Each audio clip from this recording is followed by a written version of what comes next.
Hello. तो आज हम लोग इस पेपर को पढ़ रहे हैं, इसको ही आगे बढ़ा रहे हैं। इलेक्ट्रिसिटी एंड मैग्नेटिज्म है, सेमेस्टर सेकंड का, ठीक है, फर्स्ट ईयर का, जिसमें हम लोगों ने कवर कर लिया था चार्ज क्या होता है, प्रॉपर्टीज़ ऑफ चार्ज हम लोगों ने देख ली थी, प्रॉपर्टीज़ ऑफ चार्ज हम लोगों ने देख लिया था, इलेक्ट्रोस्टैटिक फोर्स देख लिया था, इलेक्ट्रोस्टैटिक फोर्स ये हम लोगों ने वेक्टर एंड स्केलर फॉर्म दोनों फॉर्म लिख लिया था। स्केलर फॉर्म का मतलब है केवल हमने मैग्नीट्यूड के बारे में बात की, फोर्स है तो वेक्टर होगी। जब हम मैग्नीट्यूड की बात करते हैं तो उस फॉर्म में लिख लिया था फॉर्मूला, और वेक्टर फॉर्म में भी लिख लिया। कूलम्स लॉ हम लोगों ने डिस्कस किया था, कूलम्स लॉ, ठीक है। ये चीज़ें हम लोग डिस्कस कर चुके थे। आज हम लोग क्या क्या करने वाले हैं, आज लीनियर चार्ज डेंसिटी, यहाँ surface charge density, surface charge density and volume charge density.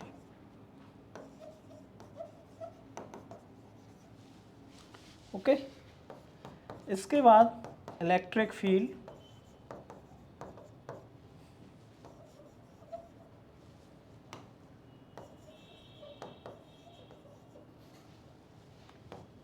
फिर कोशिश करेंगे कि फ्लक्स एंड गॉस लॉ भी आज के टॉपिक में कवर हो जाए। अगर नहीं होगा तो यहाँ तक रहेगा, तो हम कुछ इनके क्वेश्चन करेंगे। क्या करेंगे? क्वेश्चंस करेंगे।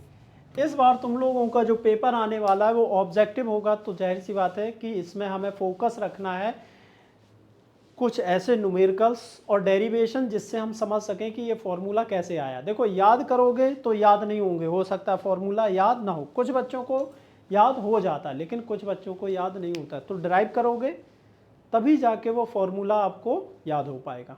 उस फॉर्मूले के बेस पे क्वेश्चन होंगे, वो भी हमें करने होंगे, ठीक है। तो ऑब्जेक्टिव रहेगा, कॉन्सेप्चुअल रहेगा।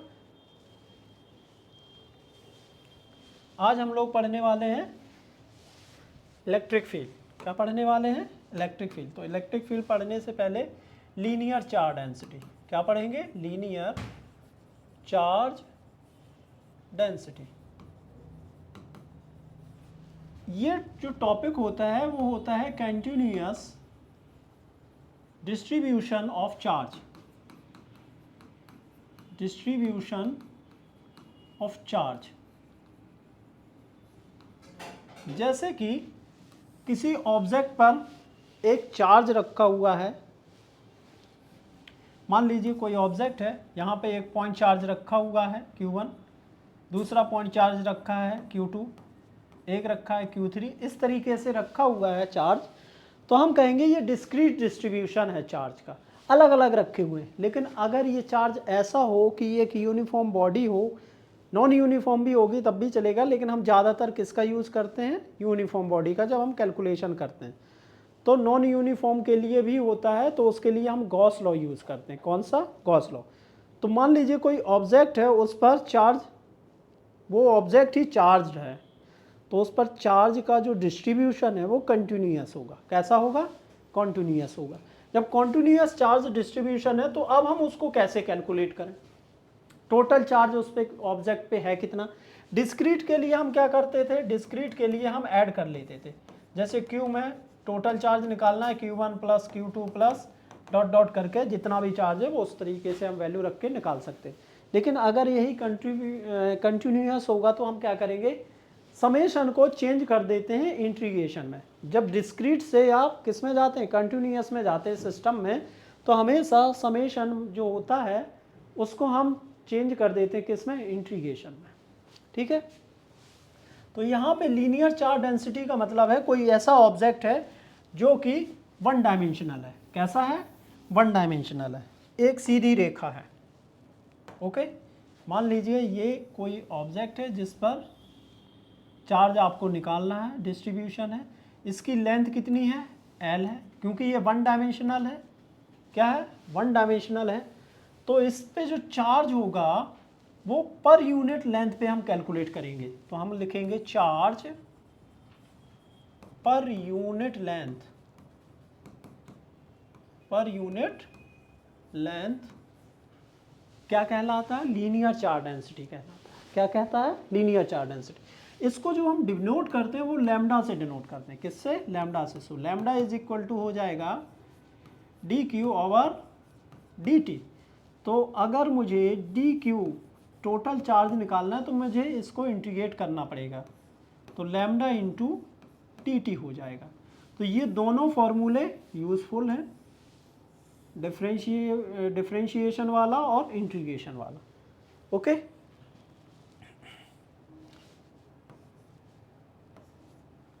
सो lambda is equal to d q upon d l. यहाँ पे डी एल यहाँ मल्टीप्लाई हो जाएगा तो लैम्डा इंटू डी एल हो जाएगा। पर यूनिट लेंथ पे आपको कैलकुलेट करना है। किस पर करना है, पर यूनिट लेंथ पर।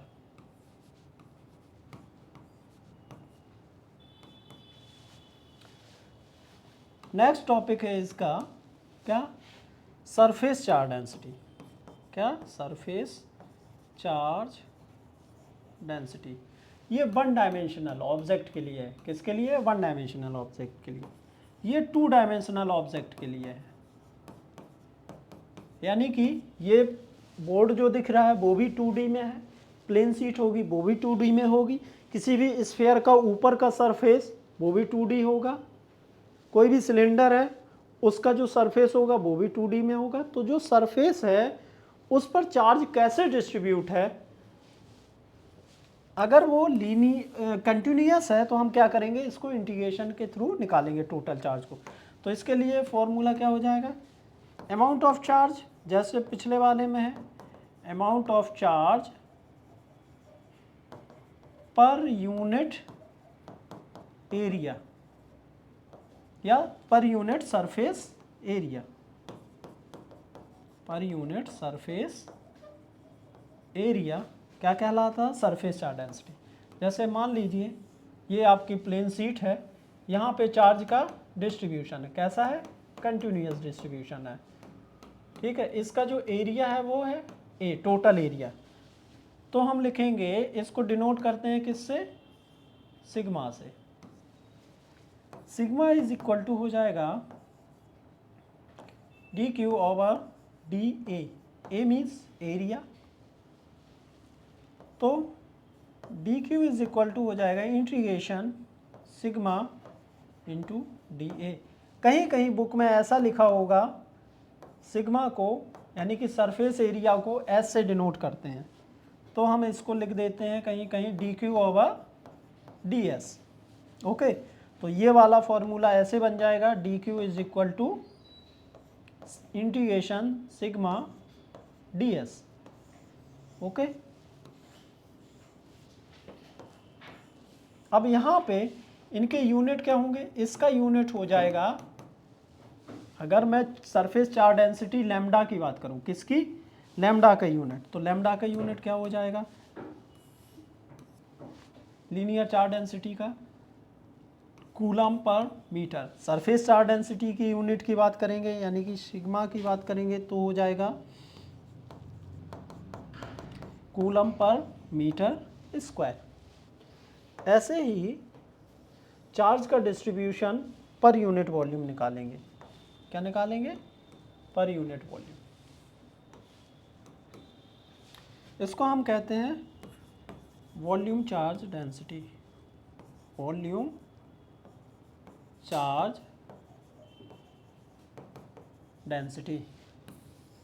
ओके, इसको हम डिनोट करते हैं रो से, R H O, rho. Definition क्या हो जाएगी, डेफिनेशन फिर से वही है, amount of charge per unit volume, per unit volume is called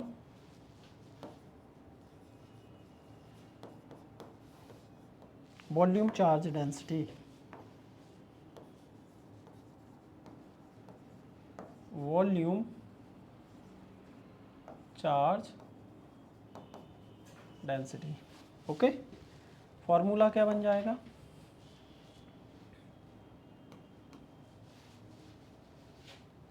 formula हो जाएगा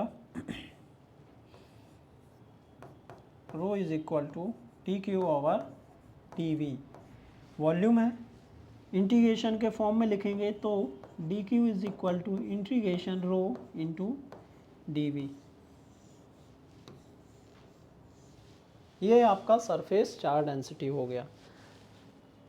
नेक्स्ट जो है टॉपिक वो इलेक्ट्रिक फील्ड है। क्या है, इलेक्ट्रिक फील्ड। इस टॉपिक के बाद हम लोग कुछ न्यूमेरिकल करेंगे। इलेक्ट्रिक फील्ड, तो फील्ड एक रीजन है जिसमें कोई और ऑब्जेक्ट उसके इफेक्ट को क्या करता है, एक्सपीरियंस करता है। जैसे ग्रेविटेशनल फील्ड, ग्रेविटेशनल फील्ड क्या है, किसी भी मासिव ऑब्जेक्ट के आसपास का वो रीजन जहां पर दूसरा मासिव ऑब्जेक्ट उसके इफेक्ट यानी कि उसके फोर्स को, उसके पोटेंशियल को, उसके फील्ड को क्या करे, एक्सपीरियंस करे। उस रीजन को हम क्या कहते हैं, फील्ड कहते हैं। यहाँ पे इलेक्ट्रिक फील्ड में क्या हो जाएगा, इलेक्ट्रिक फील्ड में हो जाएगा space around the charge, space around the charge in which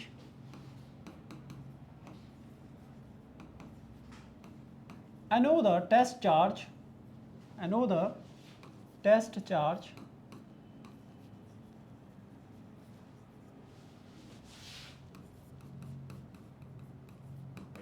experience a electrostatic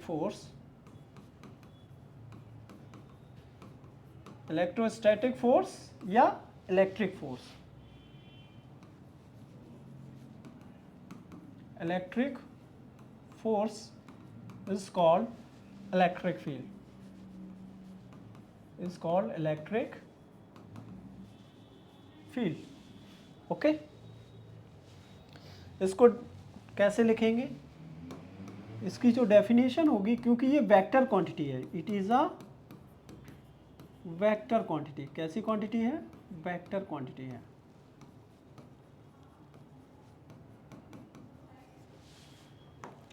okay,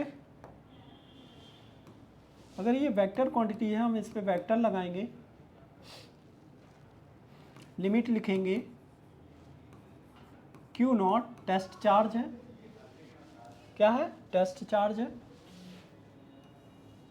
ये है क्यू नॉट। एफ वेक्टर है, जिस यानी कि फोर्स है, उसको एक्सपीरियंस करता है क्यू नॉट। कौन करता है, एक्सपीरियंस क्यू नॉट। सपोज मान लीजिए एक चार्ज है क्यू, ठीक है, यहाँ पे इसके अराउंड एक फील्ड होगा। अगर ये पॉजिटिव चार्ज है तो इसकी डायरेक्शन आउटवर्ड होगी। कैसी होगी, आउटवर्ड होगी। अगर निगेटिव चार्ज है तो इनवर्ड डायरेक्शन में होगी। इस पर कोई यहाँ पे बाहर कोई एक चार्ज रखा हुआ है, टेस्ट चार्ज, जिसकी वजह से इसके फील्ड पर कोई इफेक्ट नहीं पड़ता। इसको कहते हैं प्रिंसिपल ऑफ सुपरपोजिशन। क्या, बहुत सारे चार्ज हैं, वो एक दूसरे के फील्ड को क्या नहीं करते हैं, चेंज नहीं करें। इस तरीके से अगर कोई एक चार्ज लेते हैं तो हम कहते हैं उसे टेस्ट चार्ज। ओके, तो टेस्ट चार्ज आपका क्यू नॉट है, जिस पर फोर्स लग रहा है। यहाँ पे एक चार्ज है क्यू, जिसकी वजह से इस पर फोर्स लग रहा है। तो फोर्स कितना हो जाएगा, एफ वेक्टर क्वांटिटी हो जाएगी K Q into Q not upon R square और are cap. R cap vector है जो कि रेडियल वेक्टर है आउटवर्ड डायरेक्शन में, इस तरीके से। ये क्या है, आर कैप है। ओके, तो एफ का फॉर्मूला ये है। इस फॉर्मूले को हम किस में रखेंगे, इलेक्ट्रिक फील्ड वाले फॉर्मूले में रखेंगे। तो ई हो जाएगा लिमिट क्यू नॉट एफ की वैल्यू रखेंगे स्मॉल के Q into Q naught on r square और आर कैप। लिमिट लगाएंगे तो ये ख़त्म हो जाएगा, तो हमारे पास बचेगा के क्यू अपॉन आर स्क्वायर और आर कैप। ये आपका वेक्टर फॉर्म हो गया किसका, इलेक्ट्रिक फील्ड का। तो इसको हम दोनों तरीके से लिख सकते हैं, ये भी लिख सकते हैं फॉर्मूला, और ये भी एक फॉर्मूला होता है। यहाँ पे कुछ पॉइंट हैं, की पॉइंट्स हैं। की पॉइंट्स ये हैं कि पॉजिटिव चार्ज से direction of electric field, direction of electric field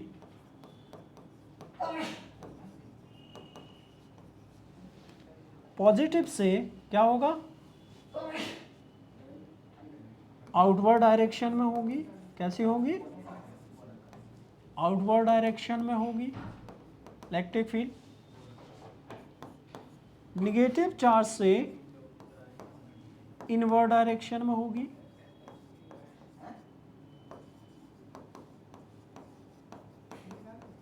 हम इसको ऐसे भी कह सकते हैं कि जब पॉजिटिव चार्ज से होगा, आपको दिख रहा है पॉजिटिव चार्ज से बाहर निकल रहा है, यानी कि डाइवर्जिंग फील्ड है। कैसी नेचर की है, डाइवर्जिंग। अगर हम यहाँ पे निगेटिव चार्ज बना देते हैं, कोई चार्ज है वो निगेटिव है, वो क्या होगा, कन्वर्जिंग फील्ड होगी।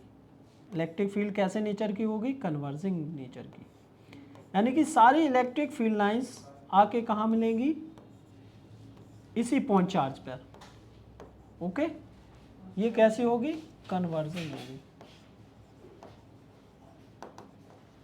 Okay,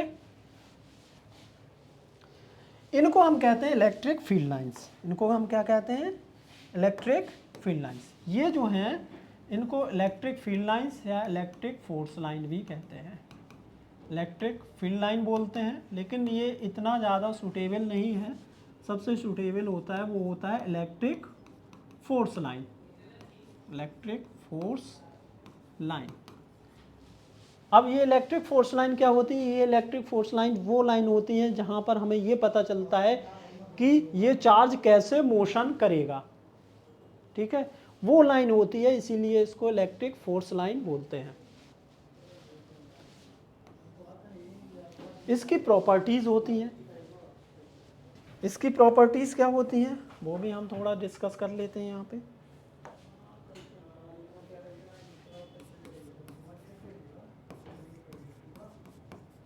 properties of electric field lines.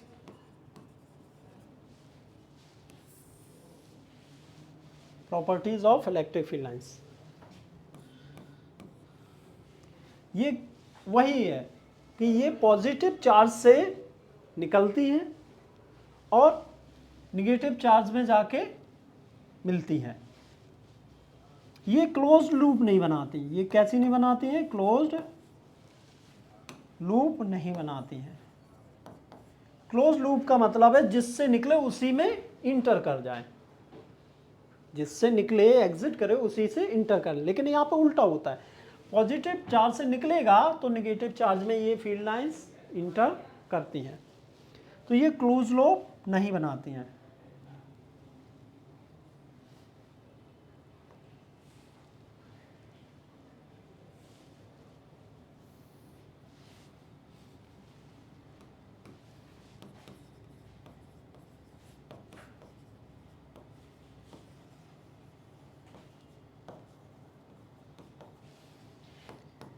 दूसरा, दे नेवर इंटरसेक्ट।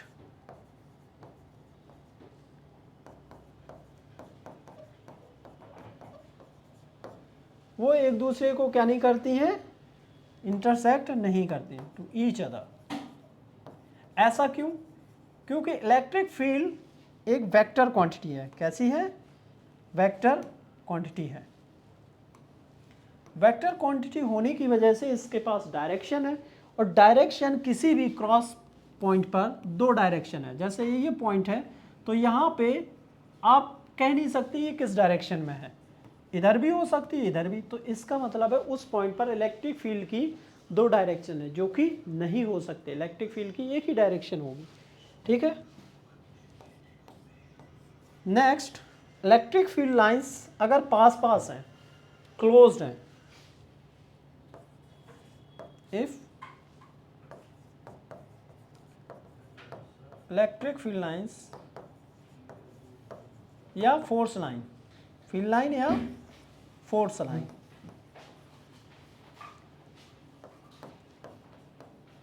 क्लोज्ड या space is minimum close to each other, या हम कह सकते हैं इनके बीच में स्पेस क्या है, बहुत कम है, तो इलेक्ट्रिक फील्ड कैसी होगी, स्ट्रांग होगी।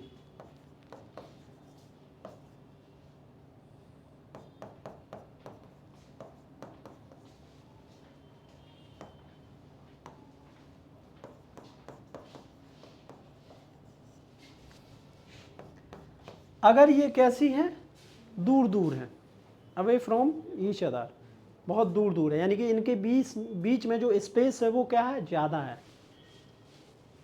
तो इलेक्ट्रिक फील्ड कैसी होगी, वीक होगी।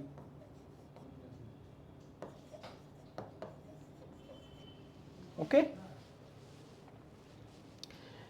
ये जो लाइंस होती हैं वो इमेजिनरी होती हैं, ऐसा होता नहीं है, लेकिन हम इसको बनाते हैं क्योंकि हमें उसको क्या करना है, दिखाना है। अज्यूम कर लेते हैं कि इलेक्ट्रिक फील्ड लाइंस ऐसे निकल रही हैं, जबकि ऐसा कुछ दिखता नहीं है, तो हम वो पाथ यहाँ पे ड्रॉ करते हैं जिस पर वो चार्ज मोशन कर सकता है। ठीक है ना। तो ये इलेक्ट्रिक फील्ड लाइंस हो गई, जो हम थोड़ा सा कॉन्सेप्ट हम लोगों ने यहाँ पे डिस्कस किया है।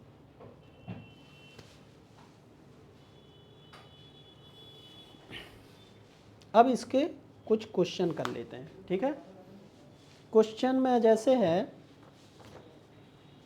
एक क्वेश्चन है, find the charge in the volume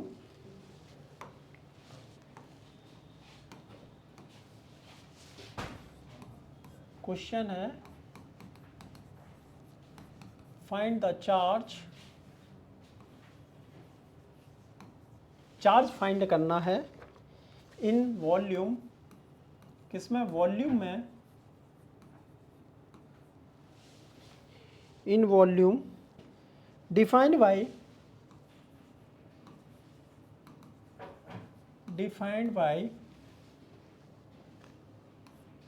1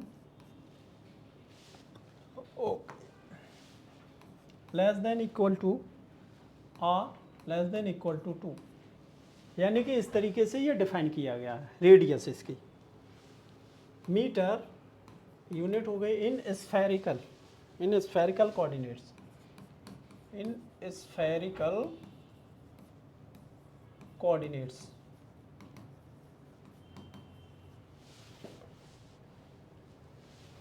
यहाँ पे if rho means volume charge density, क्या, वॉल्यूम चार्ज डेंसिटी कैसे दी गई है, 5 cos square phi divided by r⁴। Okay.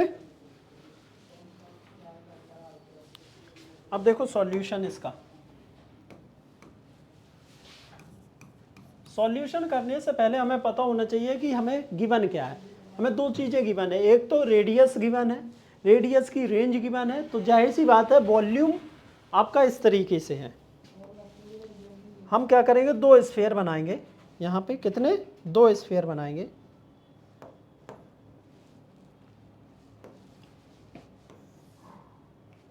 एक ये हो गया,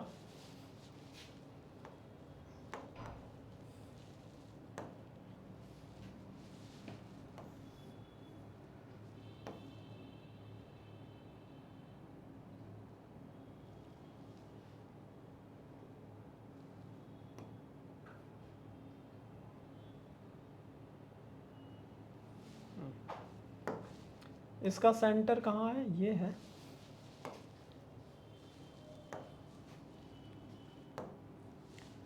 ये इसका सेंटर है, ये अगर 1 है, ये कितना है 1 मीटर है, तो यहाँ से यहाँ तक ये वाली डिस्टेंस होगी 2 मीटर। कितनी होगी 2 मीटर। तो ये जो वॉल्यूम है इसके अंदर का, इसमें आपको चार्ज कैलकुलेट करना है कि कितना होगा। अगर इस पर चार्ज डिस्ट्रीब्यूशन, जो वॉल्यूम चार्ज डिस्ट्रीब्यूशन है वो इस तरीके से गिवन है।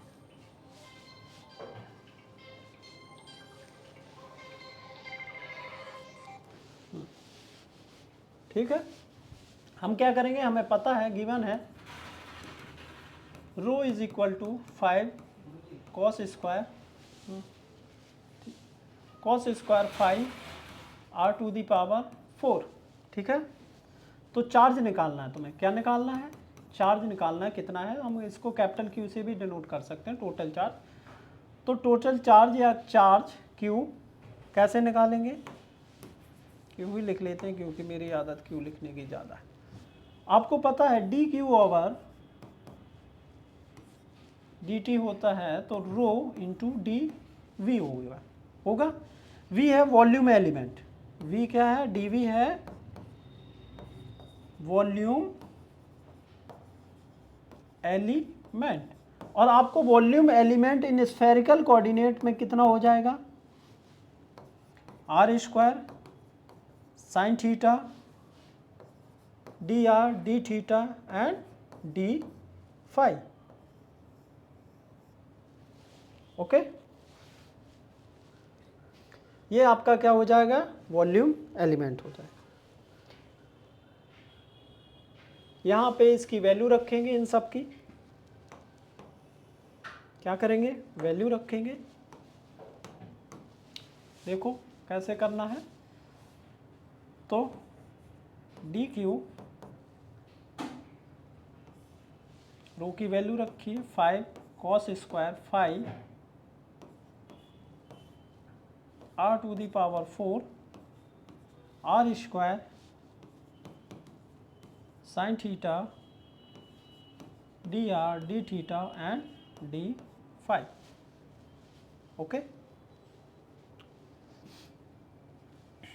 ये कैंसिल हो गया। डी क्यू हम इसको क्यू मान लेते हैं, इसको भी इंटीग्रेट कर देते हैं, तो क्या हो जाएगा? ये क्यू हो जाएगा। 5 कांस्टेंट है, बाहर आ गया। हमारे पास बचा cos phi square upon r² sine theta d r d theta and d phi. Okay, अब मुझे इंटीग्रेशन करना है, क्योंकि इसमें 3 इंटीग्रेशन है। कितने हैं? 3 इंटीग्रेशन है, तो जाहिर सी बात है मुझे एक एक से करना होगा।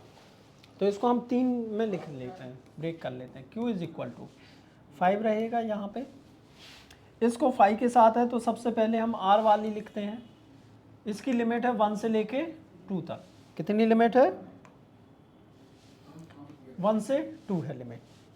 और r यहाँ पे क्या है? 1/r² है, तो 1/r² dr हो गया। फिर थीटा लेंगे 0 से 2 पाई साइन थीटा। कितना होगा? साइन थीटा डी थीटा हो जाए। फिर हम लेंगे थोड़ा सा और किसका 0 से पाई, लिमिट रहेगी यहाँ पे, और ये कितना होगा? cos square phi and d phi.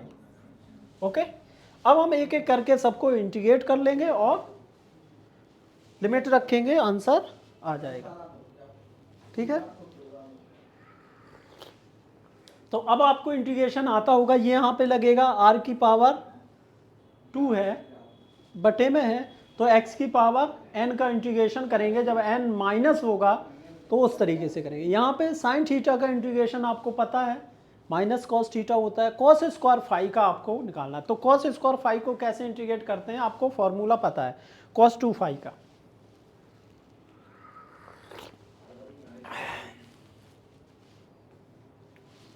Okay, तो cos 2 फाई का फॉर्मूला क्या है, यहाँ पे लिख देते हैं cos 2 phi is equal to हो जाएगा 2 cos square phi minus 1, cos square phi minus 1। तो cos स्क्वायर फाई कितना हो जाएगा, 1 प्लस, यहाँ से 1 plus cos 2 phi divided by 2 हो जाएगा कि नहीं। ये हम यूज़ करेंगे, तो अभी नहीं, थोड़ी देर बाद यूज़ करने वाले हैं। अब हम इंटीग्रेट करते हैं, तो पहले हम किसको इंटीग्रेट करेंगे, r को। यहाँ पे 5 रहेगा। इसका इंटीग्रेशन कैसे होगा, इसकी इंटीग्रेशन के लिए आपको पता है x की पावर n dx वाला फॉर्मूला लगेगा। तो क्या होता है, अगर x की पावर -1 है, इसका इंटीग्रेशन क्या हो जाएगा, n+1 अपॉन n+1। अब यहाँ पे x की पावर -2 है, यानी कि r की पावर -2 हो गई। कितना हो गया, r की पावर -2, ये ऊपर जाएगा। ओके, तो यहाँ से r की पावर -2 + 1 हो जाएगा, -2 + 1। यहाँ पे r की पावर -1 बचेगा, और ये माइनस है ही, तो यहाँ पे 1 बचेगा, तो ये नीचे आ जाएगा।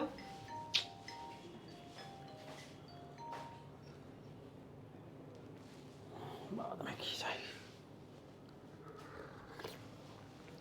ओके, तो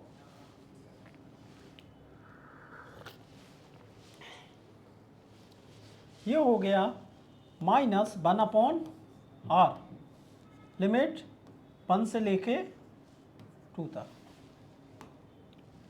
बाकी इंटीग्रेशन को ज्यों की त्यों लिख दो, 0 से 2 पाई लिमिट रहेगा, साइन थीटा डी थीटा रहेगा, लिमिट 0 से पाई रहेगी, cos square phi d phi. हम cos स्क्वायर फाई को भी लिख सकते हैं, नेक्स्ट में लिखेंगे q इज इक्वल टू, यहाँ पे 2 की वैल्यू रखोगे तो 5 -1/2 हो जाएगा, माइनस माइनस प्लस हो जाएगा 1/1। 1 मिनट हो,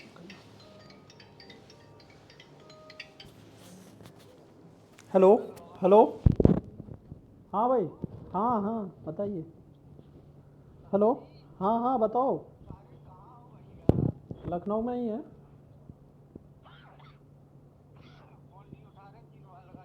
अरे अरे हम क्लास में थे ना, इसीलिए। हाँ हाँ, लगभग 1 घंटे बाद हो जाएंगे फ्री, 1-1.5 घंटे में। हाँ हाँ ठीक, 1 घंटे बाद, ठीक।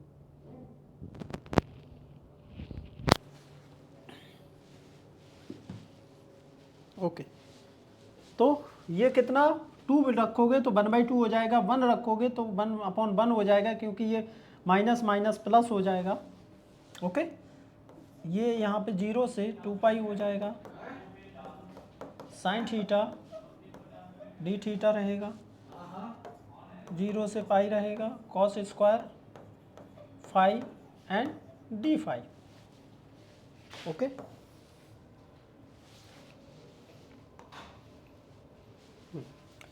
तो Q ये कितना बचेगा, 1/2 बचेगा, तो ये हो जाएगा 5/2।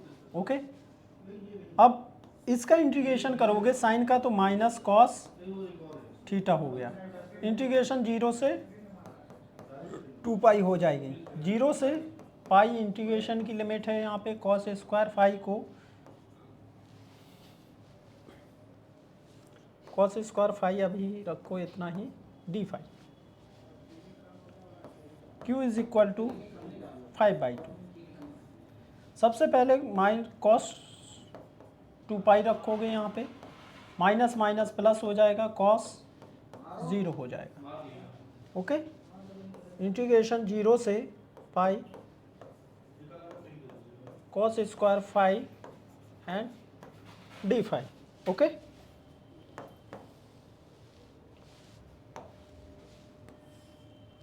Q is equal to -5/2। Cos 2 pi की वैल्यू कितनी होगी, देखो कॉस एन पाई का जो फॉर्मूला होता है, कॉस एन पाई का फॉर्मूला होता है -1 की पावर एन। जितना टाइम्स होगा उतना यहाँ पे पावर लगा दो। जैसे यहाँ पे 2 है तो यहाँ पे n की पावर सॉरी -1 की पावर कितना हो जाएगा 2, तो आ जाएगा +1। कितना आ जाएगा +1, ठीक है ना।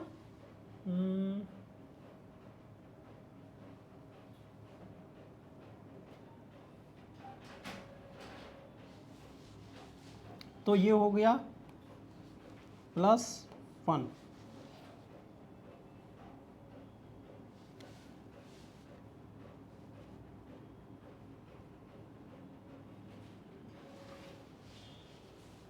यहाँ पे इसकी वैल्यू क्या रहेगी 5 रहेगी।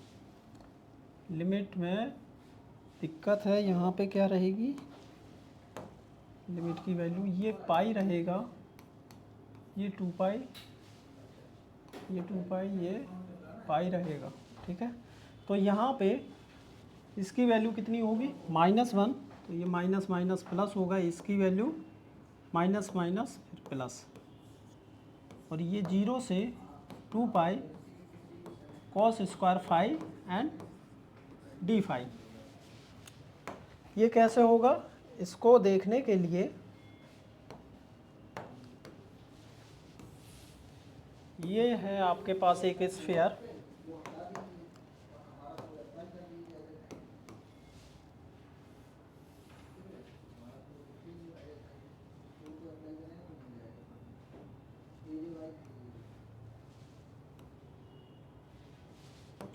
ओके। ये स्फीयर रहेगा,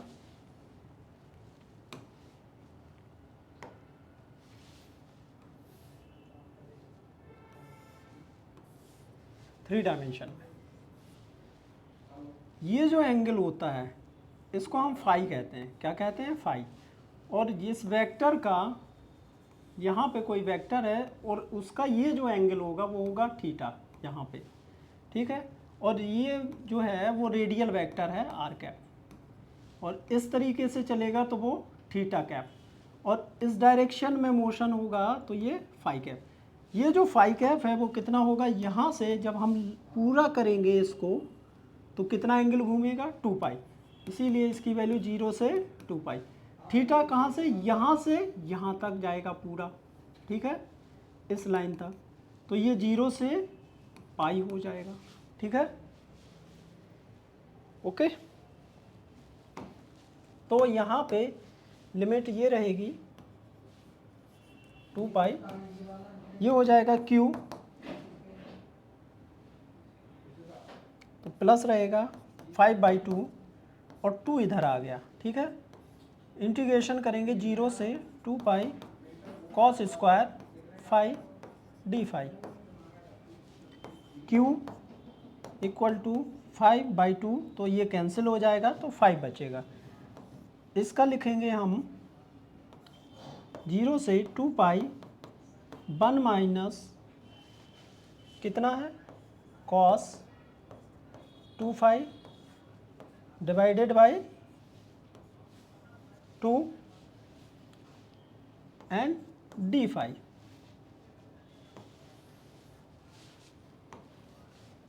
तो q इज इक्वल टू 5, इसको इंटीग्रेट कर देते हैं, 1 को इंटीग्रेट करोगे तो ये आ जाएगा 5, इसको इंटीग्रेट करोगे -2 minus cos 2 pi divided by 2, और लिमिट जाएगी 0 से 2 पाई। q इज इक्वल टू 5/2, 5 तो हम वैल्यू रखें, पाई की जगह है, 5 की जगह 2 पाई, माइनस यहाँ पर भी रखो कॉस 2 पाई, और ये 2 है पहले से तो ये हो जाएगा 4 पाई। कितना हो जाएगा 4 पाई/2, 0 रखोगे तो -0 हो गया, और ये माइनस माइनस प्लस हो जाएगा, इसको रखोगे तो कॉस 0 हो जाएगा /2। q इज इक्वल टू हो जाएगा 5/2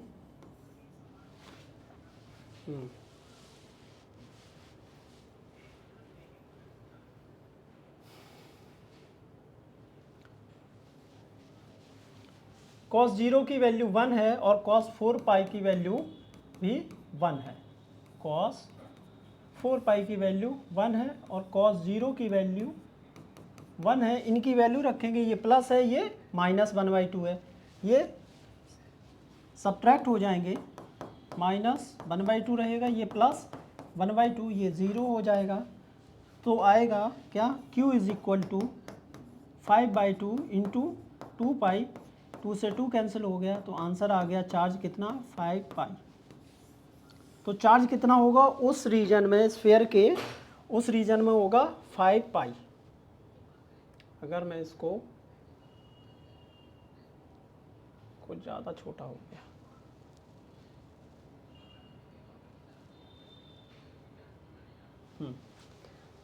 तो अगर मैं इसको देखूं तो कितना हो जाएगा, इस रीजन में जो लाइन वाला रीजन है उस रीजन में जो चार्ज होगा वो 5 पाई होगा। ओके, इस तरीके से आपको क्या करना है, इसको इंटीग्रेट करना है।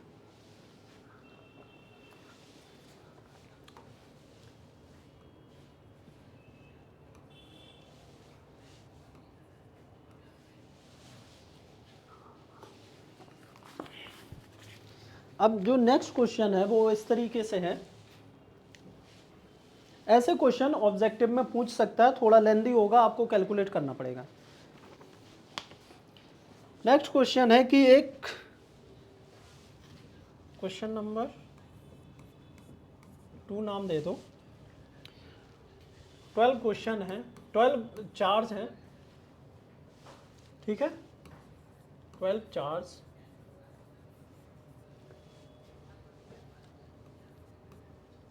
कैसे हैं, इक्वल है।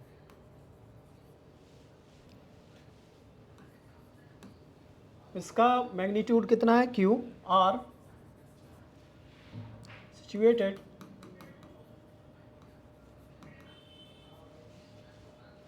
At the corner,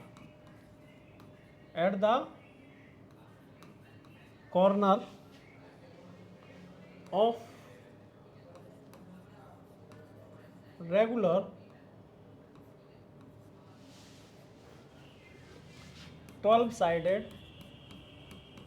12 sides polygon।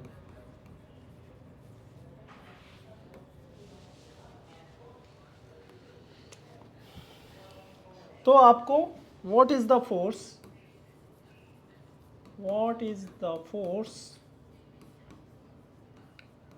on charge capital Q at the center,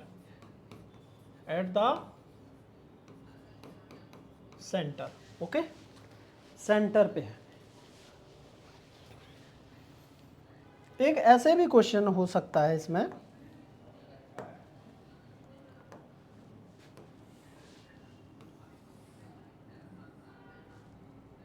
मान लीजिए कोई रिंग है, क्या है, रिंग है, उसका एक सेंटर है, ये इसका सेंटर है। तो रिंग के सेंटर पर अगर ये रिंग यूनिफॉर्मली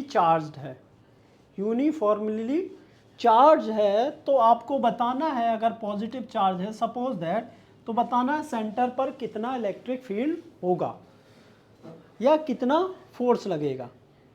तो आपको पता है जब भी आप इस तरीके के क्वेश्चन करते हैं, तो क्योंकि अगर मैं एक छोटा सा क्रॉस सेक्शन ले लेता हूँ, इसका क्या करता हूँ, छोटा सा क्रॉस सेक्शन ले लेता हूँ, ये मान लीजिए, ठीक है, इस पर चार्ज हो गया dq, जिसकी वजह से इस पर फोर्स लगेगा, इस डायरेक्शन में लगेगा, ये इसको क्या करेगा, बाहर की तरफ पुश करेगा, अगर ये भी पॉजिटिव चार्ज है। सिमिलरली यहाँ पर भी हम छोटा सा एक क्रॉस सेक्शन लेंगे, यहाँ पर भी चार्ज सेम लंबाई का dq होगा, तो उसकी वजह से इस पर फोर्स लगेगा जस्ट इसकी अपोजिट डायरेक्शन में, इस तरफ, क्योंकि अमाउंट ऑफ चार्ज सेम है और डिस्टेंस भी सेम है, तो ये जो फोर्स है मैग्नीट्यूड की वजह से, मैग्नीट्यूड सेम होने की वजह से एक दूसरे को कैंसिल कर देंगे। ऐसे ही हम बहुत सारे छोटे छोटे सेक्शन बना लेंगे, तो सारे सेक्शन का फोर्स जस्ट उसके अपोजिट वाले को क्या करेगा, कैंसिल आउट कर देगा। तो टोटल जो फोर्स होगा सेंटर पर वो कितना हो जाएगा, 0 हो जाएगा। क्या हो जाएगा, 0, बिकॉज ऑफ सिमेट्री। सिमेट्री होने की वजह से ये क्या हो गया, 0। अब यहाँ पे जो क्वेश्चन है वो इस तरीके से है कि कितने बने हुए हैं, 12 है। मान लीजिए आप क्लॉक बना लेते हैं, क्या बना लेते हैं, क्लॉक। जैसे आपको पता है ना, ये 12 हो गया, यहाँ पे कितना होता है 3, यहाँ पे क्या होगा 6, यहाँ पे 9। इन के बीच में 2 और सेक्शन होते हैं, एक ये और एक ये 2, 1 एंड 2, ये हो जाएगा 4 और ये हो गया 5। ऐसे ही ये 6, ये 7,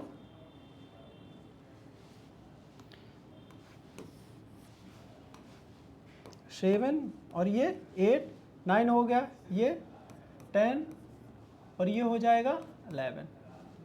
अब देखो 11 के एकदम सामने ये होगा 5, ठीक है। 6 के सामने आपको पता है 12 है, 9 के सामने आपको पता है 3 है, ठीक है। 4 के सामने एकदम सामने 7 होगा, 8 के सामने एकदम 2 होगा, 10 के सामने एकदम क्या होगा 4। तो ये सारे चार्जेस क्या लगाएंगे, इस पर सेम अमाउंट का फोर्स लगाएंगे और जस्ट एक दूसरे के अपोजिट डायरेक्शन में लगाएंगे, जिसकी वजह से ये एक दूसरे को क्या कर देंगे, कैंसिल आउट कर देंगे। तो यहाँ पे जो टोटल फोर्स होगा, वो कितना हो जाएगा, F = 0, ठीक है। इलेक्ट्रिक फील्ड क्या हो जाएगी, सम हो जाएगी। तो इलेक्ट्रिक फील्ड यहाँ पे सबका सम हो जाएगा, तो वो 12 टाइम्स हो जाएगी, 12 टाइम्स। अब अगर मान लीजिए इसमें एक और क्वेश्चन है, सेम क्वेश्चन में क्या है कि मान लीजिए इसमें से एक जहाँ पर 6 है, ये वाला एक चार्ज क्या किया जाता है, रिमूव कर लिया जाता है। क्या कर लिया जाता है, रिमूव। सब पे क्यू चार्ज रखा हुआ, कितना क्यू चार्ज रखा सब पे। 6 वाले से चार्ज हटा लिया जाता है। अब देखो ये जो 12 वाले से जो फोर्स लग रहा था वो कहीं भी कैंसिल आउट नहीं होगा, क्योंकि आपने 6 वाला यहाँ से रिमूव कर दिया। तो अब इस पे टोटल जो फोर्स होगा वो कितना होगा, ये सब तो कैंसिल आउट कर देंगे, तो केवल 12 वाले से बचेगा। तो फोर्स हो जाएगा, ये इनके बीच की डिस्टेंस मान लीजिए क्या है, r है, तो Q स्मॉल कैपिटल Q जिस पर फोर्स लग रहा है अपॉन r², ये अमाउंट का फोर्स इस पे लगेगा, अगर r इनके बीच की क्या है, डिस्टेंस है। नेक्स्ट क्वेश्चन इससे हो सकता है, इसी तरीके के क्वेश्चन होंगे। नेक्स्ट क्वेश्चन में कह रहा है कि 12 की जगह 13 कर दिए जाएं। कितने कर दिए जाएं, 13 कर दिए जाएं, तब बताओ क्या होगा।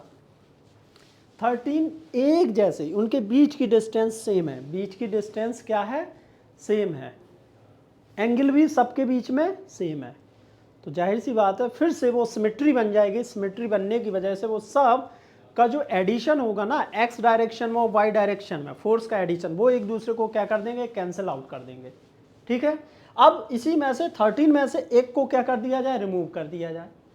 तो जो रिमूव करेगा और उसके सामने जो चार्ज होगा उसकी वजह से उस पर फोर्स लगेगा, तो वो भी फोर्स कुछ ना कुछ ऐसे ही होगा, ठीक है।